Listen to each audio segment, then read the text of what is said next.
Welcome to the podcast series, Small Business Survival Conversations. Through our weekly conversations, we hope to provide you with strategies and insights, knowledge and expertise to enlighten you as you work to build and grow your business. Here are your hosts, Anna Steinfest and Dr. Michael Troyer. Hello, Anna. Hello, everyone. Welcome to our podcast today and our conversation. And today we're talking about how to keep a better financial score on your business. So where do we start, Anna? In fact, because we want to keep our promise to help you enhance your business with some very critical tips and tools you can utilize. So that's why we decided to talk about financial score. It is extremely important for a small business owner to know their financials. And I know that 90% of the small business owners are scared to look at the numbers. And I want to add to the importance of this being scared to look at your numbers. You're probably also a little bit scared about all the talk of a possible recession up ahead. That makes this topic even more important to you. So some of the things we're going to share with you today really are getting yourself prepared ahead of time in case that nasty economic slowdown or recession comes our way. Absolutely. But the financials are vital for your small business. And when we talk about spending, do you know your numbers? Mm-hmm. I mentioned the statistics, but what we want to tell you is a lot of times you don't have time to look at the numbers. Number one, you're scared to look at the numbers because you think that, the numbers may not be good. But the bottom line is that no matter what, you should not be like an ostrich, put your head in the sand and think that everything is fine, especially when Michael said that we are approaching a very tough times with the gas prices up, with the inflation up. You need to know where you stand. You need to know when you should increase your prices for your products or services. This is extremely important. And you need to know your cash flow, because cash flow is the king. And there is difference between cash flow and we call it profit and loss, or how well your company is doing. And cash on hand at any given moment in time. And I want to get really basic here. For example, I think you would be wise as a small business owner if once a week, whoever's doing your bookkeeping, whether you are or someone else, if you asked, what are the payables that are still outstanding this week? Who hasn't paid us yet? How much do I have coming in? How much came in this week? So I know what my revenue flow was. Now we go to the other side. What are the payables? What do I have to pay in expenses this up ahead here that I haven't paid yet? And what I'm really talking about is how has that changed from last week to this week?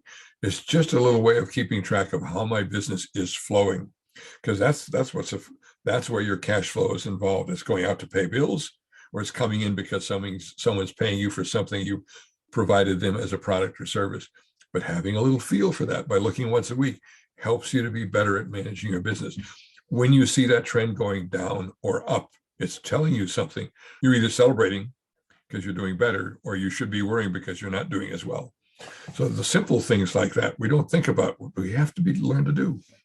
Michael, I even will go even further, even simpler, because what is happening right now is we complicated our lives even more.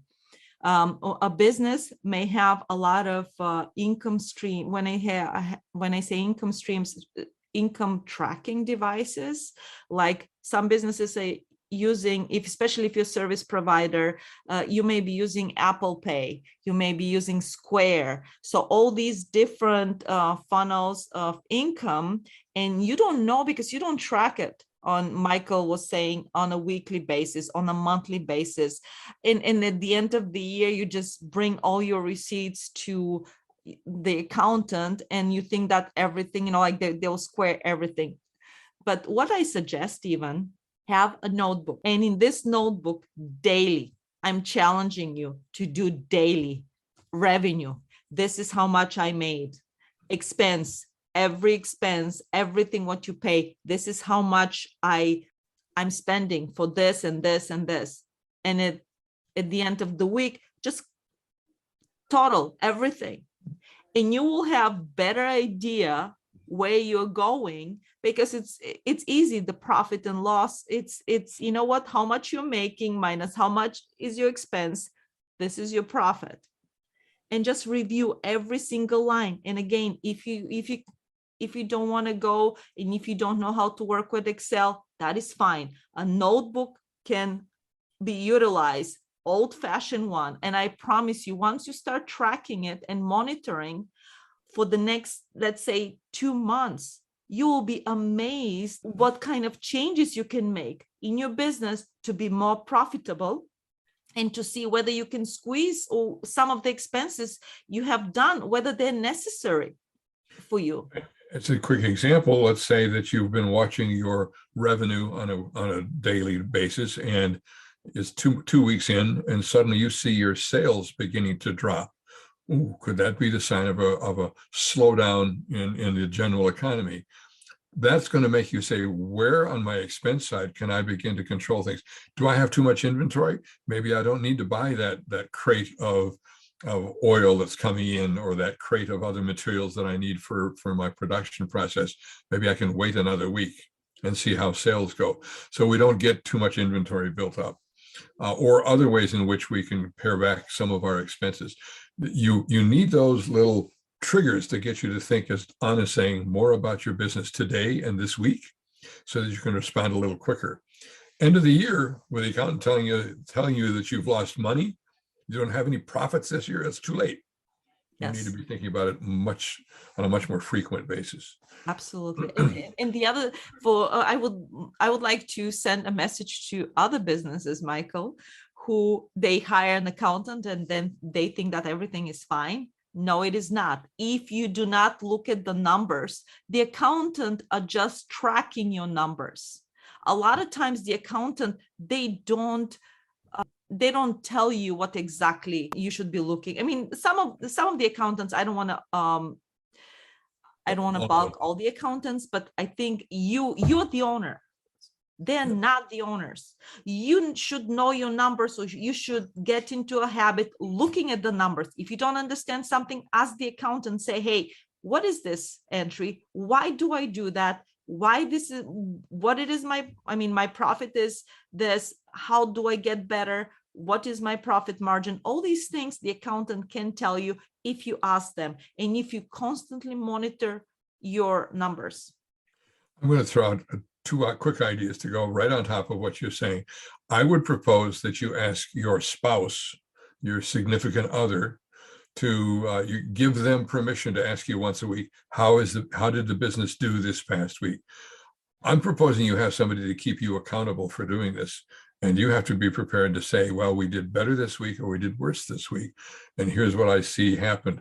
You need somebody else who's asking you that question. It may be annoying, but you need to give them permission to do that. You need to be held accountable for doing what Anna is suggesting would be good for your business.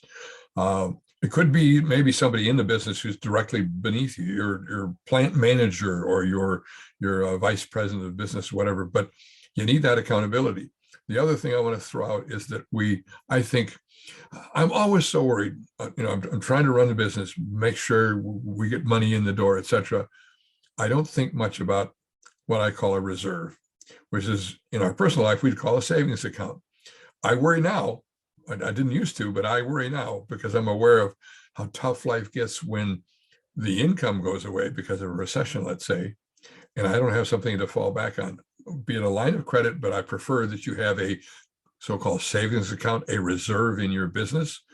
And frankly, you ought to be building it now, and you ought to be able to cover 6 to 12 months versus if you're leasing a space, or if you're paying mortgage on a business building, whatever it might be, you need to have that money set aside. It's painful.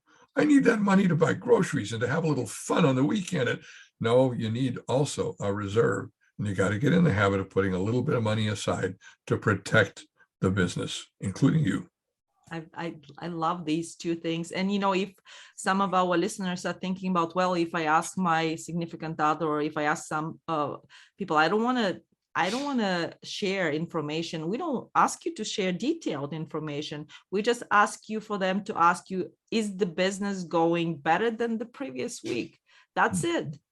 And that will get you into a habit of checking it every week. And especially when you have accountability partner. I love that, Michael. And I love about the fact that you're creating habit. So after a while, you will be doing it automatically. You don't need a reminders for somebody else. And I love also the statement you made about having a savings account, because it's painful to have, you may not even have $50 into your account, but you have to start, even if you start putting $5, $10 every week or every month, soon you'll have some savings. You need to have some cash put aside to make sure that you survive, especially right now coming into turbulent times. I mean, you always should have that, in my opinion, because in businesses, sometimes you don't know what's going to happen, what trends and in what industry, but just a reminder for our listeners that you should have a savings account to make sure that when it's tough, you have something to. We took my wife's car in for a regular servicing, and they said a part of the steering system needs to be replaced. I hadn't planned on that. I hadn't even thought about it. Whoa, suddenly there's $400. If I hadn't had a reserve, we'd have been driving around with a dangerous car, because it wasn't, the steering system could break. So we spent the money, but we had it in reserve. And it didn't mean we had to close our door for 2 weeks while we covered the $400. We had the money. That's the point. You don't know what's coming your way. The reserve prepares you for the unexpected. Some people may argue that they have credit cards. I hate credit cards. I don't know whether some of our listeners remember, but I used to be a banker. I was in the banking system for a long time. So I'm a recovering banker who hates credit cards, because you know what? The interest rates are so high, and then you have to pay it back. And you will pay this money, double the money you'll be paying. And it's so easy. All you do is put the card in the slot and you turn around. You don't have to get money out. It's so easy, and you get yourself in trouble so quick. I'm right with Anna. I don't like credit cards. I use them, but I also will tell you, I pay off the total every month. Exactly. I don't carry a balance at all, and I don't like using them anyways. Yes. I mean, again, every business is different, but we just want to give you some tips. Hopefully, we're able to set some habits for you, of habits every day. Write down your income and your expenses in a notebook. You don't have to get fancy, and check it on Saturday. If you can do this one thing for the next 1 month, we guarantee you that you will be ahead of the game. Thank you so much for listening to us. Have a wonderful day. You've been listening to the Small Business Survival Conversation podcast. Make sure to like, rate, and review the show. And don't forget to join us next week for another episode. In the meantime, hook up with us on our Facebook group at Small Business Survival Tools and Tips. Till next time, thank you for listening.